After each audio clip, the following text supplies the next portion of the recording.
Assalamualaikum warahmatullahi wabarakatuh. Waalaikumsalam warahmatullahi wabarakatuh. Alhamdulillah, wassalatu wassalamu ala rasulillah amma ba'd. Alhamdulillah, saya sangat berbahagia sekali bisa berada di tengah saudara kita yang ada di Amerika, khususnya yang ada di komunitas Muslim Indonesia di Imam Center Indonesian Muslim Association in Amerika. Saya sangat bahagia hari ini karena saya dipertemukan dengan salah satu sosok pendiri komunitas Muslim Indonesia yang ada di Amerika, khususnya di Washington DC, Maryland ini. Alhamdulillah, kembali saya menyapa. Assalamualaikum Pak, gimana kabarnya? Waalaikumsalam warahmatullahi wabarakatuh. Baik, Pak. Ya, ya. Boleh Pak ya, saya ambil waktunya sebentar tanya-tanya. Silakan, silakan. Boleh diperkenalkan dulu Pak, siapa nama, dari Oh, mana di Indonesia asalnya, kemudian di Amerika ini sudah berapa tahun? Silakan Pak. baik, baik. Terima kasih. Nama saya Firdaus Kadir. Eh, saya datang ke Amerika sudah cukup lama. Sem- Pertama itu 1977. Masya Allah, saya belum lahir Pak. Iya, jadi saya berasal dari saya ini pindah-pindah di Sumatera kebanyakan ya. Saya lahir dan besar di Maninjau, Meninjau. Sumatera Barat. Saya dulu jadi anak surau ya. Oke. Eh, saya dulu pernah di Sanawiyah di sana. Kemudian saya pindah ke Aceh. Aceh pindah lagi ke Medan, balik lagi kuliah di Padang di Bukit Masya Tinggi. Allah. Baru kemudian Jakarta, baru ke Amerika. Masya Allah. Ya. Oke. Berarti udah lama Pak ya, lama sekali di sini termasuk sesepuhnya yang ada di Amerika. Iya. Baik Pak. Eh, ini kan ada komunitas Muslim Indonesia yang kita miliki di Amerika ini, khususnya di Maryland atau di Washington DC. Boleh nggak Pak berkisah sedikit latar belakang pendirian atau terbentuknya komunitas ini? Jadi organisasi imam ini berdiri di atas sebuah ketakutan. Ah, takutan. Sesuatu yang kami dulu merantau ke sini itu saat kami baru sampai di sini itu belum banyak orang Indonesia kecuali yang bekerja di KBRI dan World Bank atau IMF. Jadi yang mukimin itu masih sedikit, sangat sedikit. Ketika eh, ketika kami baru punya anak di awal 90-an, ujung 80-an, kami mulai mikir nih, ini kita di negara Amerika yang serba gem, apa namanya, banyak kilaunya ya, banyak sinarnya, tetapi juga masalah-masalah akidah mulai menjadi pemikiran kami waktu itu. Pemikiran itu berujung pada sebuah kesempatan di bulan September 1992. Kami mengadakan acara Isra Miraj di gedung KBRI Washington DC. Soal itu KBRI itu menjadi pusat segala kegiatan. Ya. Idul Fitri, Idul Adha, Isra Miraj, Maulid. Ketika Maulid masih boleh ya. Masih boleh waktu itu ya. Jadi ada seorang profesor dari Howard University bernama Profesor Dr. Sulaiman Yang, almarhum. Beliau kami undang untuk berbicara. Jarang kami mengundang pembicara dari luar, tapi saat itu kami mengundang dari luar. Beliau mengatakan jumlah Muslim di Amerika mulai menanjak naik, tapi kualitasnya, terutama tentang akidahnya, anak-anak itu terancam menurun. Saya lupa apa yang lain-lain dibicarakan malam itu. Saya cuma ingat itu aja. Ada sebuah kenaikan, tapi ada sebuah penurunan. Ketika dia mengatakan bahwa yang terancam itu adalah anak-anak. Kenapa? Karena orang tua yang datang, imigran yang baru datang ke Amerika itu backgroundnya baik, orang tuanya baik ya, ada pendidikan keislaman di negara masing-masing, datang ke Amerika. Tapi karena tuntutan ekonomi, artinya biaya hidup yang tinggi di Amerika, ibu bapak harus kerja. Akibatnya anak-anaknya dibesarkan oleh TV, kata beliau. bagi kami, terutama saya waktu itu bagaikan halilintar itu ya. Eh, eh, Kalau kita cuma merantau, apalagi masalah akidah itu, jadi kita yang tadinya agak tidur-tidur ayam urusan beginian, jadi bangkit terbangun gitu. Nah, kebetulan sebelum imam itu ada, saya terutama itu kami di beberapa orang, kakak saya almarhum, yang lebih duluan datang ke Amerika, namanya Syahir Kadir. Dia seorang aktivis HMI, PII, pokoknya segala macam orang Muhammadiyah. Keluarga kami itu banyak banyak aktif ya di Indonesia di mana-mana. Jadi kami itu tahun 80-an banyak berbuat macam-macam organisasi di sini. Dan kebanyakan organisasi itu sekarang batu nisan semua. Nah, termasuk ICMI. Saya salah satu pendiri ICMI Orwell, ICMI Amerika Utara. Jadi ketika tahun 1992 itu kami sudah melihat bahwa ICMI ini mulai agak goyang. Idealismenya bagus, tapi mengakar tidak bisa. Nah, imam ini pada satu sisi adalah mengaktualkan impian-impian itu di atas ketakutan tadi. Nah, jadi ada gabungan antara intellectual movement dengan yang sangat basic human fear, daripada ketakutan manusia terhadap anak keturunannya sebagai perantau di daerah baru yang bernama Amerika, khususnya di daerah Washington metropolitan ini. Itu latar belakangnya. Jadi kemudian bagaimana perjalanannya sampai sekarang, terseot-seot segala macam, itu hanya romantika perjalanan manusia saja. Iya. Nah, terkait dengan masjid Pak, kalau boleh sedikit bertanya, ini kapan Masjid Imam Center ini berada, kemudian latar belakangnya seperti apa? Saya dengar-dengar masjid kita ini dibangun awalnya sebuah gereja, kemudian beralih fungsi menjadi masjid, itu gimana? Kronologinya gimana itu? Iya. Jadi masjid ini kami tadinya berbekal niat tadi itu ya. Kami malam itu juga bulan September itu, saya lupa tanggalnya. Malam itu kami berkumpul beberapa orang. Nah, salah satu teman yang berkumpul itu mungkin Anda kenal dari Makassar ya, Hamid Awaluddin. Oh, iya. Oke. Jadi kami berkumpul, saya deklarasi malam itu kita mau bangun masjid. Oh, Masya Allah. Hanya karena takut nggak ada uang, nggak ada malam itu spontan. Jadi belum ada imam itu ya. Jadi kita mau bangun masjid. Sebagian pada teman-teman setuju, sebagian besar setuju. Iya. Ada beberapa orang tidak setuju, walaupun itu adalah orang-orang dekat kita. Jadi ada yang, tapi kita deklarasi saja. Pokoknya kita nggak bisa tidak. No action is not an option, bahasa Inggrisnya. Nggak ada. Kita harus membuat sebuah langkah drastis. Lalu jadi masjid ini, lalu kami memulai berpikir bagaimana cara-cara orang membangun masjid. Saya sebagai anak Minang ya, di Minang itu ada istilah mengayam tikar. Mengayam tikar itu karena miskinnya orang di Minang itu tikar itu kadang-kadang di ayam, tapi nggak semuanya tuntas. Jadi yang sudah selesai dipakai untuk tidur, untuk sholat, untuk makan. Kemudian ada waktu lagi nanti dituntaskan yang lain. Nah, imam itu kira-kira begitu. Jadi tidak sempurna. Kami tidak mengawali ini dengan sebuah kesempurnaan. Kami mengawali dengan ketidaksempurnaan. Tidak ketentuan, tidak ada dana, tidak ada orang. Kan kami merantau semua dari Sabang sampai Merauke, berkumpul di Washington. Kami tidak kenal satu sama lain. Hanya beberapa orang saja yang kenal dari Indonesia. Kami kenal dari sini. Nah, bayangkan itu menyatukan orang begitu majemuk tidak gampang. Tapi dengan adanya ide masjid, diharapkan orang bukan terfokus kepada perbedaan kita, tapi terfokus kepada kata orang Amerika itu people don't follow people follow idea. Nah, jadi orang itu tidak mengikuti manusia, dia mengikuti sebuah ide, sebuah gagasan. Nah, itulah yang kami jadikan modal.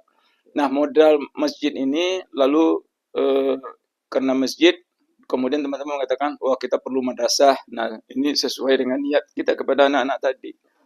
Lalu kami kumpulkan uang yang dicek dalam bahasa 2002, 92, sekitar 10 tahun setelah pendirian imam. Jadi imam itu didirikan tanggal 21 Desember 1993. Oh, 1 tahun 2 bulan setelah Isra Miraj tadi. oh iya. Lalu baru kasih nama imam. Itu pun belum ada nama masa itu, Oh. tapi masih berjuang untuk main. Karena yang setuju dengan yang tidak setuju ini masih banyak. Jadi kita masih tolak tarik lah ya. Lalu kami kumpulkan uang 10 tahun setelah berdirinya imam itu, kami membeli sebuah rumah. Dengan uang yang sangat terbatas, kami beli rumah. Ini juga menjawab pertanyaan teman-teman. Ini udah 10 tahun minta uang dana terus, mana nih contohnya? Wah, dengan uang itu kita beli rumah. Nah, rumah itu kemudian setahun kemudian kita beli lagi rumah sebelahnya. Oh, Jadi ada 2 rumah. Tapi tiba-tiba itu tahun 2002 sama 2003. Dengan modal rumah ini semangat masyarakat mulai naik. Karena dilihatnya, wah, ada kenyataan toh, gitu kan? Tapi sambil berjalan begitu kita cari bermacam-macam, cari tempat segala macam yang agak lebih layak, karena tempat itu juga susah untuk di zonanya untuk dirubah menjadi masjid. Kemudian susah 10 tahun kemudian, tepatnya 2003 ya, 20 tahun kemudian, bukan 10 tahun kemudian, Masya Allah. 20 tahun kemudian kami tiba-tiba dapat hibah dari pemerintah Indonesia. Itu juga dengan cerita yang panjang ya, dengan bantuan banyak orang, termasuk Pak Dino, Pak Jalal sebagai duta besar, Pak Nasaruddin Umar sendiri, kemudian beberapa figur seperti Pak Dipo Alam, Menteri Kabinetnya Pak SBY dan sebagainya macam. Pokoknya banyak, mungkin nama-nama saya nggak semua sebut dia. Tapi inilah figur-figur yang membantu kita. Akhirnya kita dapat hibah. Nah, waktu-waktu saat kita itu kan uang tidak ada, tapi ide jalan terus. Kadang-kadang lihat gedung mau jual, kita katain pada uang nggak ada, tapi kita datang aja cara saya mau beli. Jadi puluhan tempat. Jadi tempat ini setelah gagal puluhan kali di mana-mana, ini dapat. Nah, ini pun yang kita lihat, karena saya kalau jalan ke kantor, saya lewat di sini. Ini ada gereja mau dijual. Karena saya pelajari ternyata udah kosong, tapi harganya mahal sekali. Budget kami waktu itu cuma 800.000, padahal ini mau dijual awalnya 3,6 juta. Waduh, dari mana duit ya kan? Tapi kita ini, udahlah, kita udah nggak mungkin yang ini, kita cari yang lain-lain. Kemudian beberapa teman dari Yayasan Amal Bakti Pancasila juga pernah ingin membantu, tapi dengan beberapa faktor tidak jadi, tapi orang-orang yang ingin membantu itu juga terlibat di dalam formulasi untuk mendapatkan dana ini. Misalnya seperti almarhum Mas Tom ya, Mas Tom ini nama lengkapnya, dia dari wartawan, nanti saya ingat insya Allah namanya. Kok lagi lupa lompat nih ya. Lalu jadi gereja ini dijual. Akhirnya setelah gagal di tempat lain, kita coba tanya di sini. Nah, orang ini mau menjualnya, ini tadinya namanya Scientist Christian Church. Jadi orangnya mau jual ini juga saya temui orangnya, board of trustee mereka lah. Chairman-nya itu chairwoman ya, perempuan.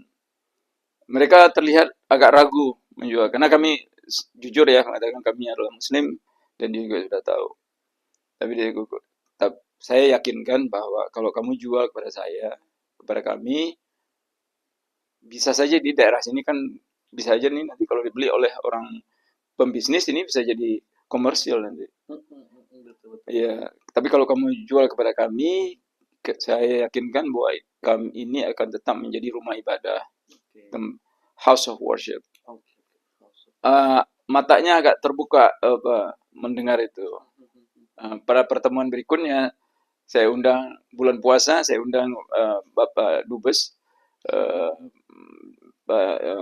Dino Patijala mendengar mendengar Dubes mau datang, mereka ramai datang ininya. Ini tampaknya serius. Jadi kita mulai membangun kredibilitas lah ya. Akhirnya mereka mulai tertarik. Akhirnya bicara. Kebetulan juga dapat. Ya kalau Allah sudah menentukan ya, ada barang, kemudian ada bantuan dana, ya cocok lah gitu. Jadi itu cerita ini, dan ketika kami sudah mengganti yang kami di sini, itu tentu ya namanya cara kita sholat dengan gereja berbeda. Ya, itu piu apa namanya, kursi-kursinya kita pindahkan. Setelah kita pasang karpet segala macam, saya undang lagi apa namanya agennya, karena agen yang menjual itu adalah orang yang bahagian daripada anggota mereka. Jadi saya undang lagi ke sini. Saya lihatkan bahwa kita melihatkan apa yang kita katakan dulu sejajar dengan apa yang nyata. Ketika dia melihat orang begitu banyak sholat, dia sangat terharu. Dia bilang, saya akan laporkan kepada mereka, katanya. Jadi, ketika menandatangani mentransfer ini, pembelian, itu namanya chairwoman-nya itu nangis dia. Menangis, terus saya tanya, kenapa lagi, apalagi ini betulnya? Dia bilang, enggak, dia terharu katanya bahwa kamu betul-betul ingin menjaga roh daripada tempat ini sebagai rumah ibadah. Jadi kuncinya itu rumah ibadah itu kan. Jadi sampai sekarang itu kita masih ada kontak-kontak itu sama mereka. Ya. Artinya kita membeli ini betul-betul karena mereka sudah apa namanya, biasa tuh demografiknya ya, pendukung mereka itu, anggota mereka sudah pindah, sudah pensiun, mungkin udah pada meninggal, sehingga ini mulai tidak kosong. Jadi kita membeli itu bukan dengan sebuah, betul-betul hanya sebuah kebetulan dan kolaborasi yang sangat tinggi. Jadi officially ini diresmikan itu? Nah, kebetulan ini kan dapatnya waktu Bapak SBY jadi presiden. Kebetulan kalau bulan September itu kan presiden Indonesia dan banyak presiden dari dunia berkunjung ke New York. Jadi kita aturlah, kalau mungkin mampir selagi ke New York, mampir dulu ke Washington, kita adakan peresmian. Jadi kita adakan peresmian, beliau setuju dan beliau datang. Jadi ini sebuah masjid, ini sekaligus juga untuk memposisikan Muslim Indonesia di daerah Maryland ini, yang sebelum itu kita nggak begitu dikenal ya, orang Indonesia kan masih sedikit. Secara religius kita cuma ngikut saja. Kebetulan saya juga sebelum di sini saya juga pernah saya juga aktif di masjid-masjid lain. Jadi alhamdulillah, dan teman-teman yang lain juga ya. Saya pernah menjadi anggota dewan masjid di sini, jadi masjid council namanya. Jadi kita sebelum punya masjid itu sudah banyak ya mendapat wawasan lah ya, pengalaman di luar gitu kan. Nah, ketika kita buka di sini dengan hadirnya Pak SBY, secara de facto, secara otomatis itu orang Indonesia Muslim yang tadinya nggak dikenal, tiba-tiba menjadi naik ke atas, menjadi perhatian, menjadi permukaan gitu. Nah, ini ada unsur dakwah juga di sini, dunia yang sedang berubah dengan apa namanya Islam yang image itu apa ya? Ya, wajah Islam yang sedang banyak dipertanyakan orang di dunia dalam 20 tahun terakhir ini, atau dan malah lebih sebelumnya. Jadi kita itu berniat ditambah lagi. Jadi kalau tadi cuma awalnya ketakutan masalah akidah untuk anak-anak kita, mungkinkah anak kita bisa puasa, bisa sholat, bisa baca Quran, bisa mengenal Tuhan, bisa mengenal nabinya, dan sebagainya. Tiba-tiba sekarang kita ditambah lagi sebagai keindonesiaan, Muslim Indonesia, kita menambah kekayaan wajah-wajah Islam dunia gitu. Jadi posisi ini menjadi bertambah dengan adanya PSB datang ke sini. Jadi itu ya, jadi ini salah satu masjid yang langsung dari nggak pernah dikenal menjadi begitu terkenal karena yang diresmikan oleh seorang presiden dari negara Islam terbesar di dunia. Ini betul-betul menjadi sebuah apa namanya, yang perlu kita sangat catat ya di dalam sebagai historical fact, sebagai sejarah masa lalu, tapi juga sebagai langkah-langkah berikut ke depan. Nah ini. setelah officially di open dibuka, tanggapan neighbors tetangga di sini, apakah ada yang pro kontra? Neighbors di sini pertama karena tadinya kan saya sudah cerita gereja ini tadinya sudah sepi sekali, cuma mobil cuma satu dua yang masuk ke parking lot gitu kan. Tiba-tiba dibuka di sini menjadi masjid. Masjid adalah Baitullah. Baitullah artinya semua orang bisa, siapa saja yang ingin sholat boleh datang ke sini kan. Jadi tetangga itu ada masa adjustment period, ada masa masa-masa perubahan. Awal-awalnya mereka agak keras, kritis, tapi satu-satu kita dekati, kita jelaskan. Ini sebagian juga daripada training buat kami ya. Jadi kita tuh ada 2-3 itu lawyer, mereka tuh orang-orang hebat di sini. Ini orang highly educated neighbor ini. Dan mereka orang ini zip code kita ini apa tuh, daerah kita ini itu kalau di Google itu tingkat pendidikan yang tertinggi. Ini ya, jadi lalu kita ngobrol yang tadinya. Jadi saya kasih nomor telepon saya. Kalau ada apa-apa kamu telepon. Dan benar saya dapat telepon siang malam, apalagi teman-teman yang lain, pengurus yang lain. Ada orang naik motornya kencang, saya dapat telepon. Ada orang mobilnya klakson, saya dapat telepon. Waduh. Tapi akhirnya kita dekati terus ya. Lama-lama mereka malah lawyer itu bilang ke saya, kamu kalau ada apa-apa katanya, telepon kami, saya bantu kalian, nggak usah bayar. Masya Allah. Jadi kita betul-betul merasa dapat keberkahan ya. Orang-orang di sini menjadi orang baik dan mengerti. Alhamdulillah sampai sekarang. Ya. Persoalan masih ada, masalah parkir, masalah ini. Ilham tahu itu. Jadi cuma kita hadapi saja dengan baik, dengan wajah yang peduli gitu. Kalau ini Pak, support distrik atau pemerintah dengan komunitas kita ini. Oh, ini pertanyaan bagus sekali. Ya, jadi namanya kita mukimin awal ya. Artinya orang-orang kita ini sebetulnya imigran kan, perantau ya. Jadi kita di mana-mana kan menjadi perantau itu kan kita harus pandai-pandai di mana kita berada ya, sebagai muslim apalagi kita harus mereka.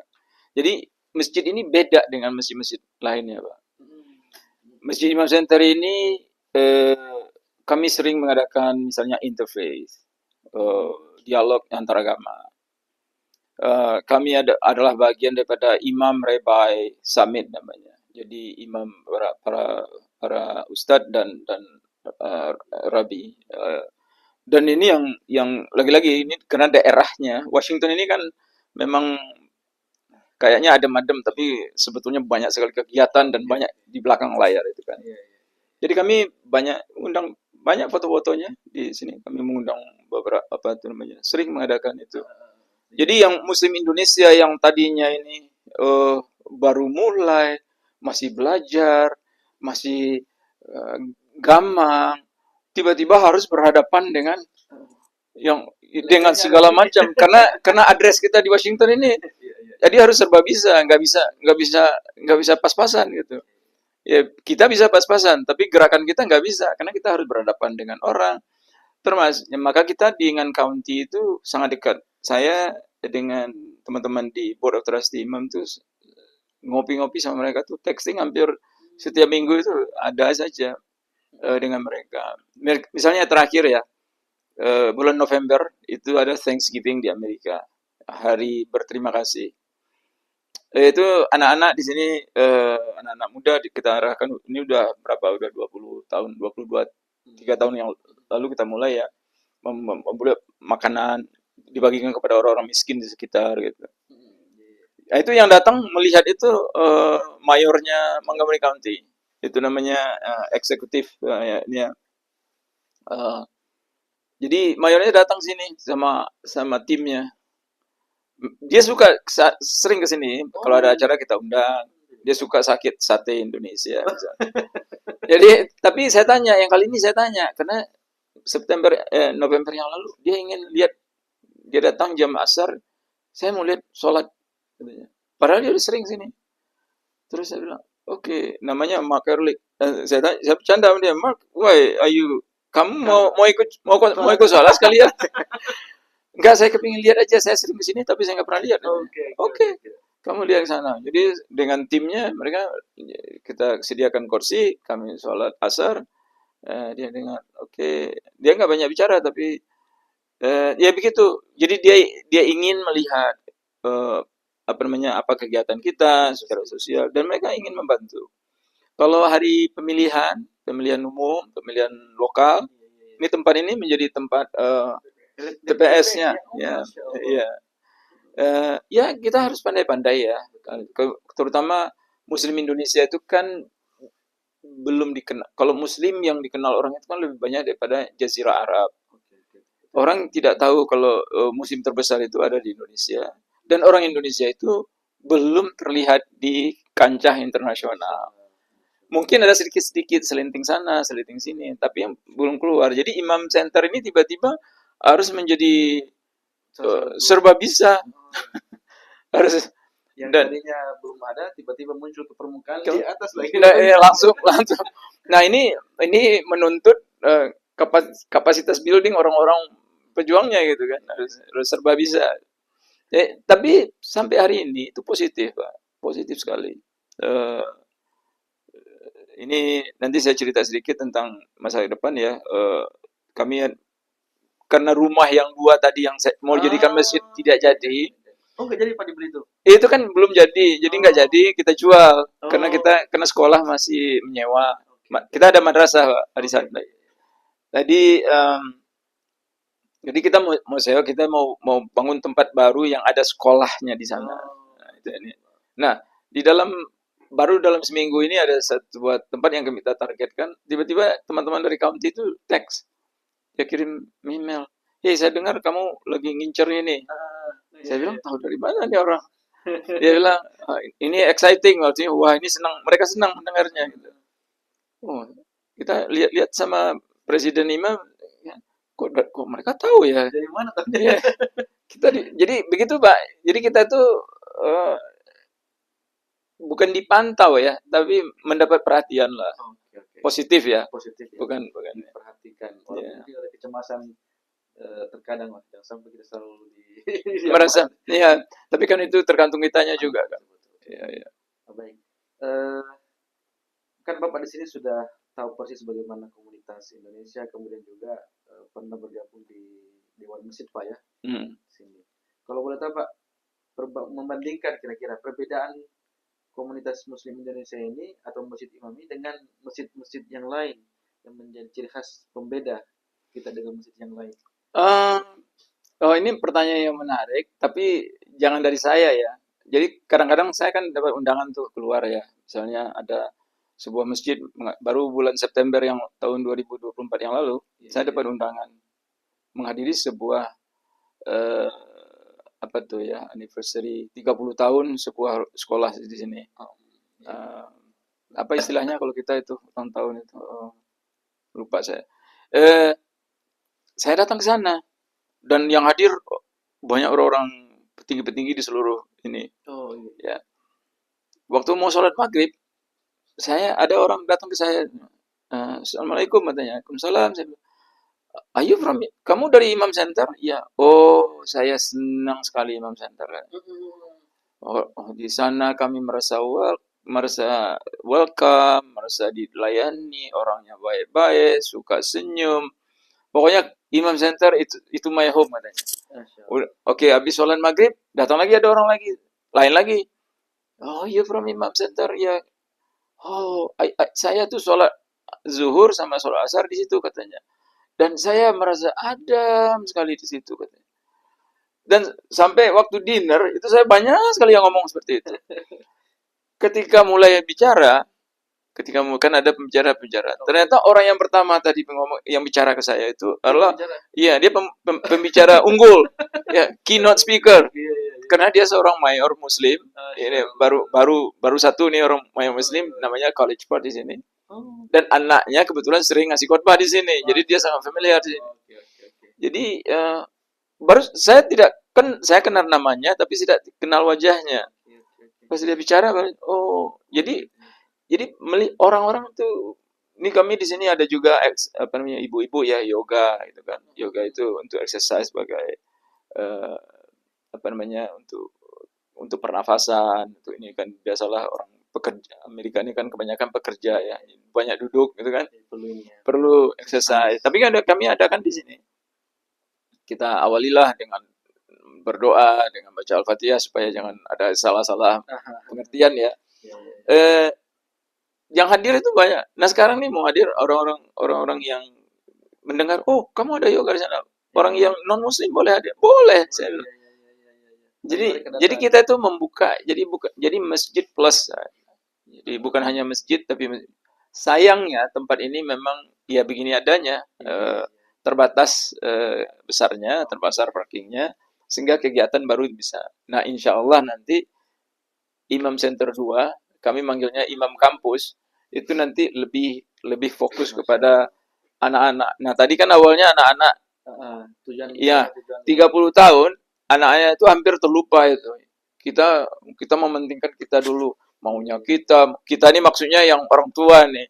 Nah kita ingin mengembalikan nih, balik ke kita kata orang di Indonesia. Kita mengembalikan, jadi kampus kedua nanti itu fokus kepada anak-anak, fokus kepada ada tempat main bola, ada tempat main basketball, volleyball, badminton, sehingga anak-anak sambil bermain bisa mereka mengaji, bisa sholat. Jadi betul-betul menjadi yang dinamakan alma mater ya. Alma mater itu sebetulnya kan istilah universitas. Tapi saya belum belajar, ternyata alma itu artinya datangnya dari hilm. Dari Arab itu. Iya. Itu saya juga baru dengar itu. Ternyata alma mater itulah nurturing mother. Kasih sayang ibu. Nah, kampus yang ingin kita cita-citakan punya itu insya Allah nanti akan menjadi alma mater kepada generasi berikut yang penuh, yang kuat akidahnya, mengerti tentang Islam, karena dunia saat ini membutuhkan itu, baik di barat mau di timur mau di mana-mana dunia. Jadi fokus ke depannya generasi kita, generasi kita. Saya berharap itu kita perantau-perantau pertama ini jangan lagi menjadi manusia-manusia yang cuma mementingkan keinginan masing-masing. Ya, kita pindahkan itu mindset itu untuk memikirkan orang. Dengan begitu kami juga merubah moto kami. Dulu moto kami itu menuju masyarakat taat, tangguh dan modern. Nah, itu kita tambah sekarang menjadi empowering others through faith and compassion. Memberdayakan orang lain melalui iman dan kasih sayang. Nah, ini menukar mengenai ini supaya kita nggak berpikirnya itu bukan kita lagi, kita mikirnya begini nanti, insyaallah. Jadi tidak bersifat eksklusif ke kita hanya Muslim community Indonesia, tapi juga kepada semua komunitas lain dan generasi, terutama generasi muda ya, insyaallah. Mungkin terakhir Pak, harapannya ke depannya komunitas kita ini seperti apa harapan Pak Firdaus? Kalau harapannya Muslim Indonesia di Barat, di Washington DC, di Amerika, Eropa, mungkin itu pokoknya di luar Indonesia. Jadi ada berkaki tiga itu ya. Jadi tetap aktif di lokality masing-masing, memperhatikan generasi berikut, kemudian tetap ada hubungan dengan Indonesia. Nilai-nilai Indonesia itu tetap harus. Nah, kami khusus yang di Imam, kami ingin memfasilitasi terutama ulama-ulama Indonesia agar go internasional. Dan itu bukan hanya bicara Pak, kami memulai itu insya Allah nih Mei besok Mei 21, 22, kami mengadakan segitiga bekerja sama dengan World Bank, dengan Sakinah Finance di Indonesia, dan jadi imam ini sebagai organizing committee-nya di sini. Masya Allah, Ya, ini sekalian percobaan. Ini karena teman-teman yang pemikir-pemikir internasional yang ada di daerah Washington ini, ulama-ulama, sering mereka ngajak saya tuh dinner, eh, ngopi-ngopi, ngobrol-ngobrol. Orang-orang hebat, Pak. Pemikirannya itu sangat internasional. Ada yang dari Syria, ada yang dari Sudan, ada yang dari Tunisia. Jadi mereka itu mengharapkan orang Indonesia itu maju, melihatkan wajahnya. challenge semuanya Ya, ditantang ya. go international. Nah, terakhir dari poin itu, nah ini buat saudara kita yang di Indonesia, ternyata Asia Tenggara itu, Pak, Asia Tenggara itu terdiri dari 625 juta manusia. Itu berapa negara itu? Ada 15, 16 kalau nggak salah. Jadi, dan Indonesia itu yang terbesar di antara itu. Populasinya, kesamannya. Jadi, dan 625 juta itu menurut beberapa studi global, itu meramalkan Asia Tenggara itu akan menjadi the new Europe. Eropa itu ternyata hanya 440 juta, ya, yang sudah menghebohkan dunia di masa lalu. Nah, dunia akan itu akan pindah ke Asia, dan ini bagian daripada ya kan memang Al-Quran mengatakan bahwa itu sesuatu itu kan digeser, tidak ada yang permanen kan. Ya, jadi aku geser. Nah, mudah-mudahan nih saudara kita yang di Indonesia juga berpikir. Nah, ini mungkin juga masih ada sisa-sisa pemikiran Ijmi dulu, Pak. Jadi masih ada basic-basic lama itu, insya Allah. Kira-kira Pak terakhir sekali, tantangannya katakanlah Ustaz ya sekolah kita yang ada di Indonesia itu kok mereka agak berat atau susah go internasional, itu apa kira-kira tantangannya menurut Bapak? Dari sekian banyak teman kami itu banyak MOU ya, dari dengan Universitas UIN, Palembang, macam-macam itu kita ada. Pokoknya yang datang kita ada ya. Minimum Memorandum of Understanding ini memulai sebuah hubungan lah gitu kan. Ada hubungan-hubungan. Karena kita kan berada di daerah Washington, ada di Amerika, gimana? What can we do? Apa yang kita bisa lakukan untuk minimum mengangkat semangat? Ya, walaupun modal pas-pasan, tapi kita niat ke sana itu ada. Jadi tantangan itu hanya komunikasi, kemudian ada satu Pak filosofisnya. Tadi Bapak juga bertanya, saya lupa menjawabnya. Apa yang bedanya Imam Center dengan di luar? Sebetulnya yang saya temukan selama hampir 50 tahun di Amerika, dan saya ikut di banyak organisasi keislaman itu ada satu yang jarang ada, Pak. Apa itu, Pak? Tidak bisa melihatkan, mungkin tidak bisa melihatkan, bekerja sama. Jadi satu organisasi dengan organisasi lain itu, kalau Amerika, saya bekerja, alhamdulillah, Allah membukakan kesempatan, saya bekerja di Fortune 500 ya, jadi perusahaan raksasa Amerika. Saya itu cuma terbawa aja, bukan karena kehebatan saya, tapi perusahaan saya dibeli sama orang, akhirnya saya terbawa ke dalam gitu ya.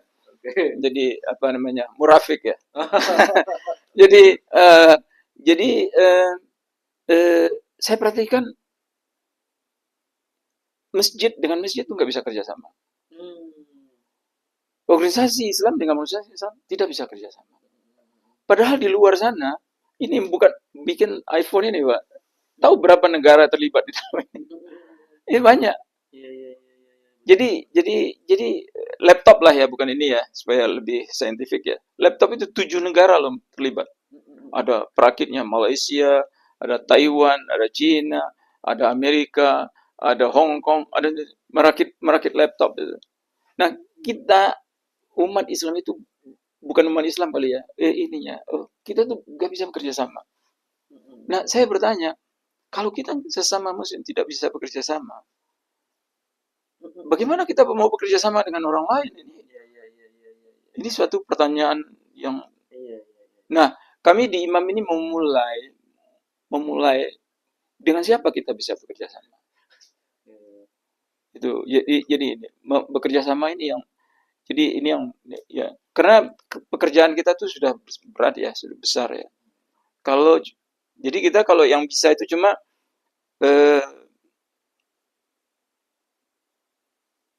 ya kerjasama itu Pak. Oke, oke, oke. Ini tantangan paling berat. Dan mungkin juga jarang ya, belum terpikirkan itu bagaimana caranya. Itu kan kalau di komersil itu kan ada joint venture, joint program, itu join ini join itu kan. Itu belum terpikirkan sama kita. Nah, mungkin ini bahan ke Indonesia ini bisa ditanya ini. Kenapa satu universitas tidak bisa bekerja sama dengan universitas lain? Ya. Nah, ya.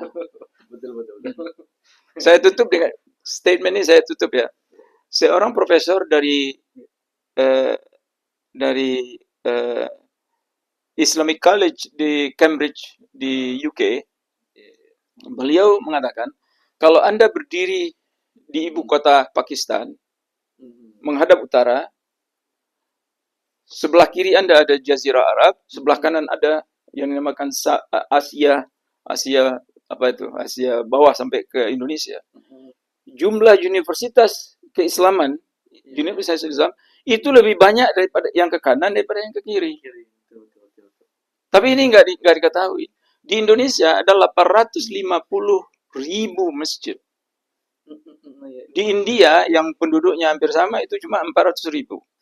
Di Saudi Arabia itu hanya 300.000 masjid.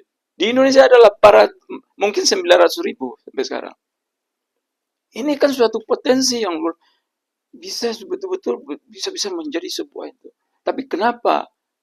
Itu namanya kan underutilized ya, yang belum maksimum utilizationnya, pemanfaatannya. Nah ini oke, sekedar statistik aja sekedar. Oke. Terima kasih banyak nih Pak Chairman atas waktunya meluangkan bisa diajak berbincang-bincang terkait dengan historinya Imam Center di Washington DC di Maryland ini. Oke, saya sangat apresiasi, thank you very much for your time Pak. Mudah-mudahan di kesempatan lain bisa bersua lagi. Banyak hal semuanya yang saya tanyakan ke Bapak tapi banyak karena waktu-waktu dan kesibukan Bapak hanya saya nggak bisa mengambil lagi waktunya Bapak. Terima kasih. Di kesempatan lain bisa bersua kembali dan bincang-bincang lagi bagaimana pengembangan komunitas kita ini lebih jauh ke depannya. Terima kasih banyak Pak. Terima kasih. Terima kasih. Waalaikumsalam warahmatullahi wabarakatuh.